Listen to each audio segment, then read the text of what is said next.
Class 10th students, आज introduction लेंगे AP arithmetic progression. तो अब बात आती है अर्थमेटिक प्रोग्रेशन होता क्या है, इन शॉर्ट एपी। तो बात समझिएगा, ये जो है बस आपको पैटर्न को ग्रिप करना है, दैट्स ऑल, इतना ही माइंड में रखना है, पैटर्न ग्रिप करना है। 5, 9, 13, 17, 21 एंड सो ऑन। ये फर्स्ट हो गया। देखो यहां हमने लिखा है, कुछ नंबर्स लिखे, बट इन नंबर्स में कुछ कॉमन है।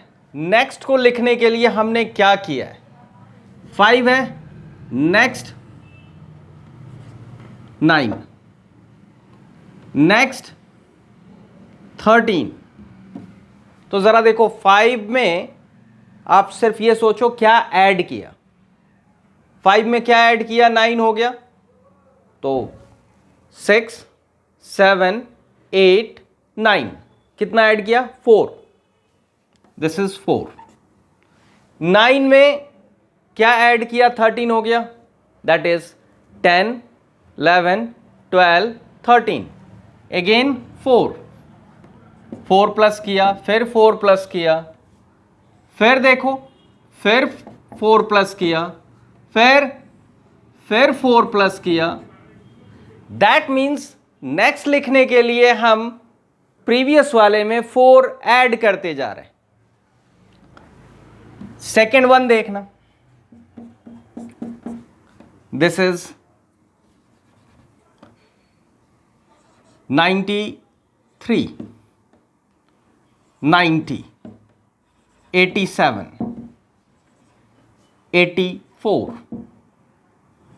81 एंड सो ऑन।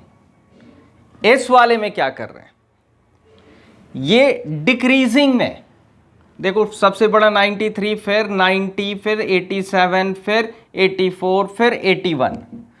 तो यहां एक बात बताइए, यहां क्या किया हमने, 93 से ये 90 हो गया, डिक्रीज किया, कितना डिक्रीज किया, दिस इज 3, -3।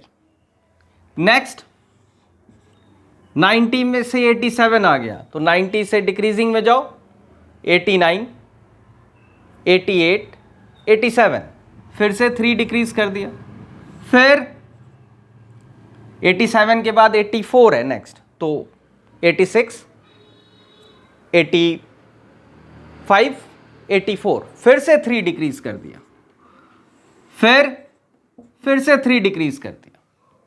तो ये जो पैटर्न है, इसमें आप क्या कर रहे हो, 3 माइनस करते जा रहे हो नेक्स्ट लिखने के लिए, इसमें 4 प्लस करते जा रहे हो नेक्स्ट लिखने के लिए। एक चीज और भी समझ सकते हैं यहां पे, ये है कि कंसेक्यूटिव टर्म्स, मतलब नेक्स्ट में से प्रीवियस को लेस करें तो कितने का डिफरेंस आता है। बात समझिएगा, इस चीज को भी लिख रहे हैं हम, difference between two consecutive terms is equals to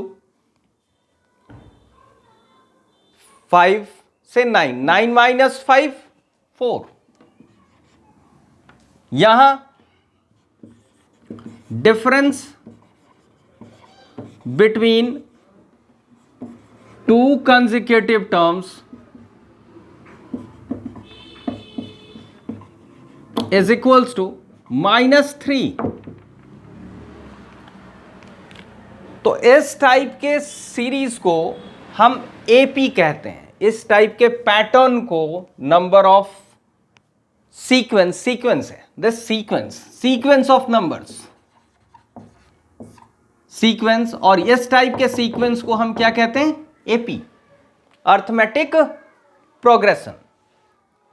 अब जरा समझिएगा, जनरल एपी, जनरल एपी जरा ध्यान देना, इस बार भी पैटर्न आपको ग्रिप करना है। A, next A plus D, next A plus 2d, next A plus 3d and so on. बात समझिए, ए से नेक्स्ट लिखा ये तो क्या प्लस किया, डी, फिर a प्लस डी से ये a प्लस 2d हो गया, मतलब d एक और इंक्रीज हो गया प्लस d, फिर प्लस d। तो ये है आपका generalised form of the AP. इसको कहेंगे हम first term, first term that is a1 equals to what, a। Second term a2, what is it, a plus d। third term a3, this is a plus 2d। similarly fourth term को ऐसे लिखते हैं a और subscript में 4, a4, what is it, fourth term, first second third fourth, a plus 3d। थोड़ा pattern grip करो, pattern grip करो। Second term लिख रहे हैं तो 1d आ रहा है, थर्ड टर्म लिख रहे हैं तो 2d आ रहा है, फोर्थ टर्म लिख रहे हैं तो 3d आ रहा है। तो सिमिलरली अगर मैं 10th टर्म लिखूं तो that is a10 is equals to क्या आना चाहिए, ध्यान दीजिए, ये 4 है तो 3d है, 3 है तो 2d है, दैट मीन्स 1 लेस है। It means we write it a plus 9d, 10 से एक लेस कर लो 9 हो जाएगा, that means 10 minus 1, this is 9।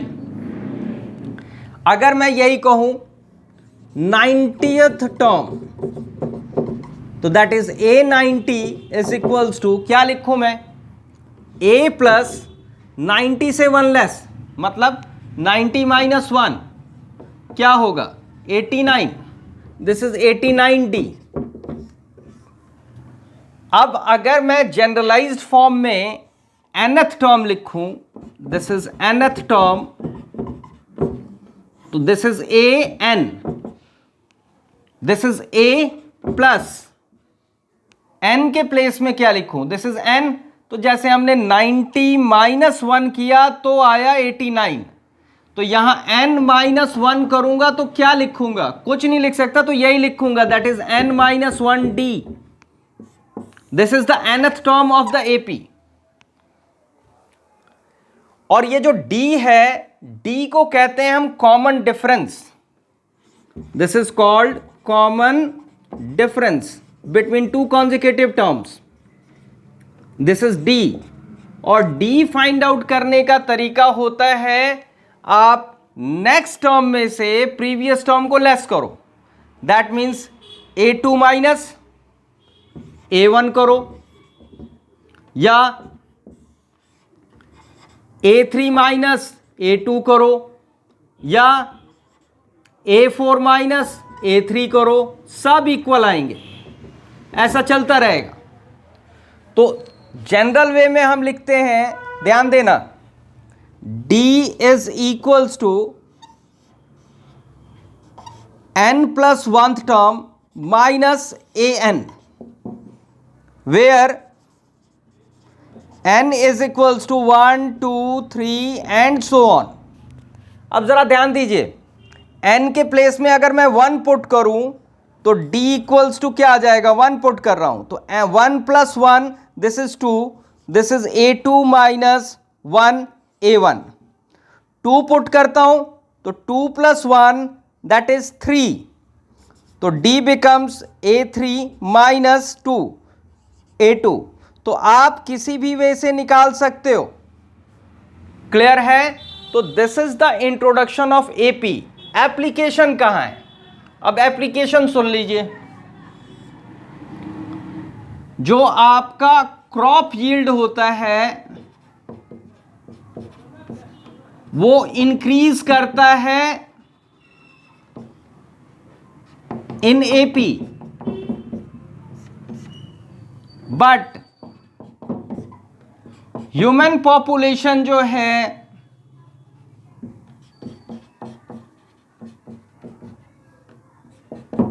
Increases in GP.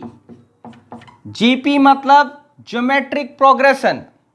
तो देखिएगा, एपी में लिख रहा हूं, दिस इज 2 4 6 8 सो ऑन, ये एपी है। और इसी को मैं जीपी में लिखूंगा, this is 2, this is 4, this is 8 16 and so on. इसमें क्या हो रहा है, multiply by 2, multiply by 2, multiply by 2। तो जीपी में मल्टीप्लाई होता जाता है, एपी में ऐड होता जाता है, +2 +2। तो यही नीड आती है हमें किसकी, इकोनॉमिक्स की। रिसोर्सेज हमारे कम है, क्रॉप कम है और पॉपुलेशन ज्यादा तेजी से इंक्रीज कर रहा है, तो हमें एलोकेट ऐसा करना होता है जिससे कि सबकी नीड पूरी हो जाए। वाइज एलोकेशन करना पड़ता है of resources, this is called economics. तो इकोनॉमिक्स यहीं से राइज होता है, इसी चीज से इकोनॉमिक्स बना है।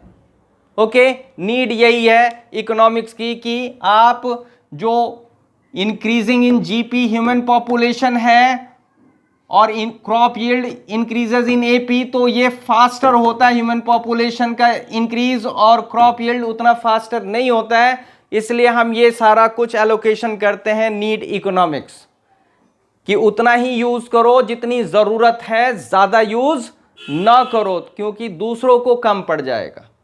That's all. ये इंट्रोडक्शन था एपी का, अब नेक्स्ट क्लास में आगे बताऊंगा। That's all.